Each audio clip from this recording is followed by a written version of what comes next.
Assalamualaikum warahmatullahi wabarakatuh.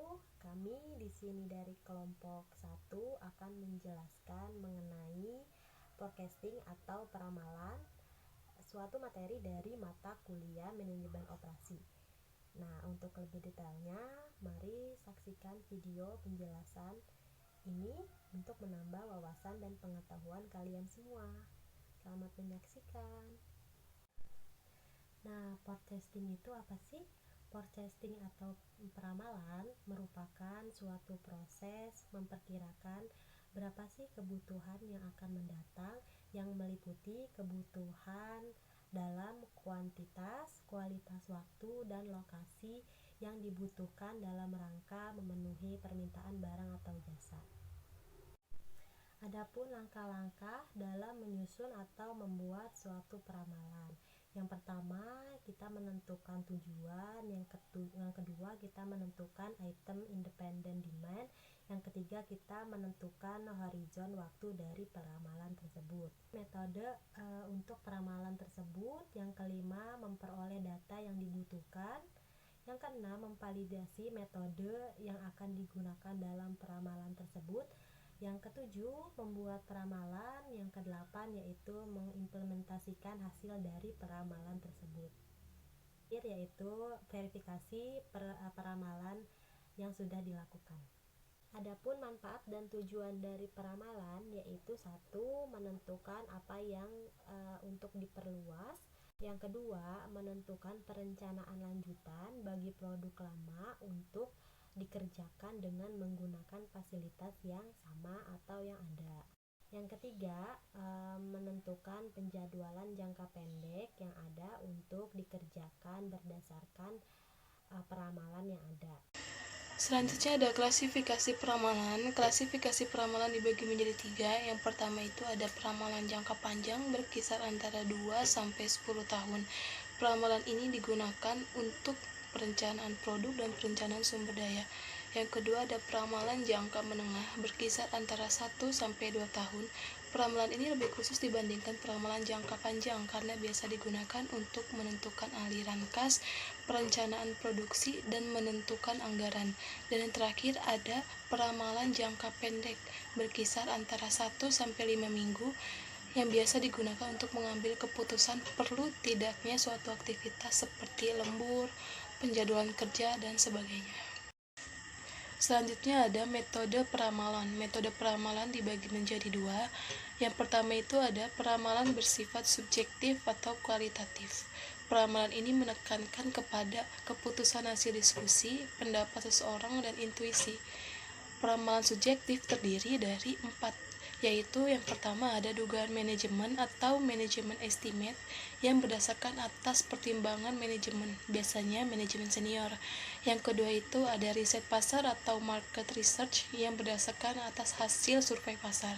Yang ketiga itu ada metode Delphi, cara otomatis untuk mendapatkan keputusan bersama. Dan yang terakhir itu ada analogi historis, berdasarkan dari pola data masa lalu suatu produk yang dapat disamakan secara analogi.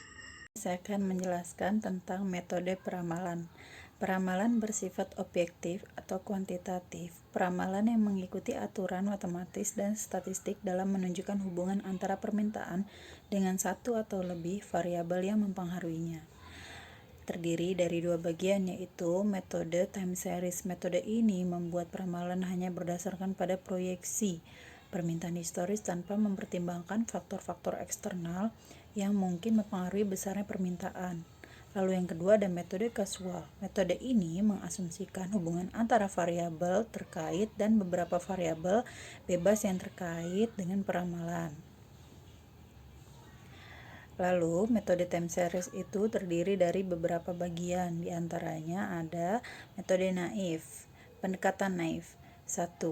Teknik peramalan yang mengasumsikan forecast, permintaan, periode berikutnya sama dengan permintaan periode sebelumnya.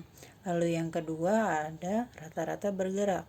Teknik peramalan yang menggunakan rata-rata historis aktual di beberapa periode terakhir untuk peramalan di periode berikutnya. Lalu yang ketiga ada rata-rata bergerak dengan bobot. Saat terdapat tren atau pola yang terdeteksi, bobot dapat digunakan untuk menempatkan penekanan yang lebih pada nilai terkini. Masih di dalam metode time series, selanjutnya ada exponential smoothing atau pemulusan eksponensial. Metode peramalan rata-rata bergerak dengan pembobotan, di mana A adalah sebuah bobot atau konstanta yang dipilih oleh peramalan yang mempunyai nilai antara 0 dan 1. Exponential smoothing dihitung menggunakan rumus Ft sama dengan Ft min 1 ditambah A dalam kurung At min 1 dikurangi Ft min 1. Di mana Ft adalah peramalan baru, Ft min 1 adalah peramalan sebelumnya, A adalah konstanta penghalusan di mana 0 kurang dari atau sama dengan A kurang dari atau sama dengan 1. At min 1 adalah permintaan aktual periode lalu. Selanjutnya ada exponential smoothing with trend adjustment atau penghalusan eksponensial dengan tren. Ramalan penghalusan sederhana dengan menambahkan dua konstanta penghalusan, A untuk rata-rata dan B untuk tren. Exponential smoothing with trend adjustment dihitung menggunakan rumus F dalam kurung 0 sama dengan F1 dalam kurung 0 sama dengan A dalam kurung 1. F dalam kurung T sama dengan A dikali A dalam kurung T ditambah dalam kurung 1 min A dikalikan F dalam kurung T min 1.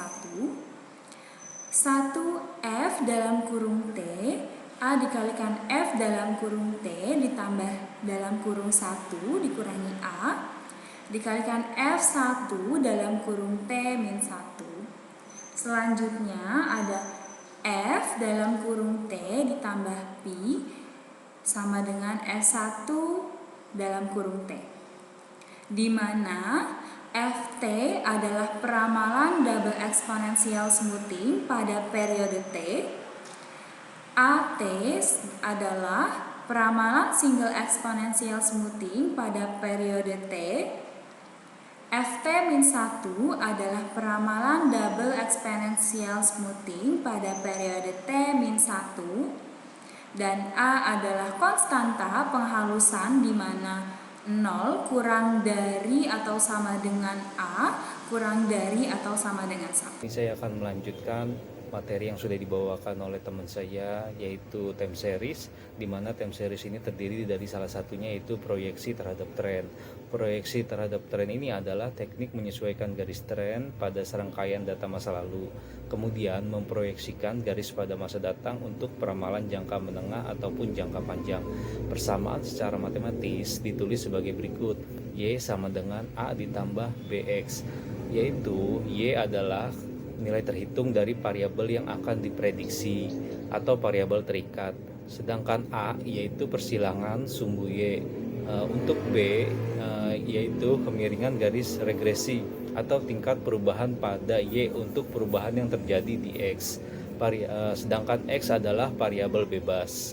Garis regresi dapat ditemukan dengan persamaan berikut: B sama dengan sigma XY diambil XY dibagi sigma X kuadrat diambil N X kuadrat. Keterangannya yaitu B adalah kemiringan garis regresi, sedangkan X adalah nilai variabel bebas yang diketahui.